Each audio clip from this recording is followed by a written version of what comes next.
Hello, good morning అందరికీ. ఈరోజు నేను దోసకాయ పప్పు చేస్తున్నాను. దానికోసం ఒక గ్లాస్ పప్పు తీసుకొని దాన్ని కడిగి ఒక హాఫ్ అన్ అవర్ నానబెట్టుకున్న తర్వాత టమాటాలు, ఉల్లిపాయలు, దోసకాయలు, కరివేపాకు, తాలింపు గింజలు, హాఫ్ అన్ అవర్ నానబెట్టుకున్న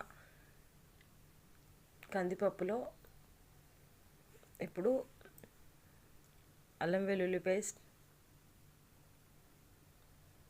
రుచికి తగినంత కారం, పసుపు,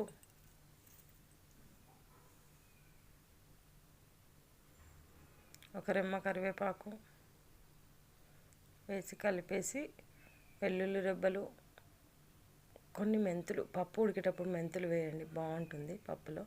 ఒక 4 విజిల్స్ పెట్టుకున్న తర్వాత తాలింపు కోసం ఒక ప్యాన్ పెట్టుకుని దాంట్లో కొంచెం ఆయిల్, మనం ముందుగా తీసి పెట్టుకున్న ఆవాలు, జీలకర్ర, ఎండుమిర్చి, ఉల్లిపాయలు, కట్ చేసిన ఉల్లిపాయలు, టమాటోలు, దోసకాయ వేసి కలపండి.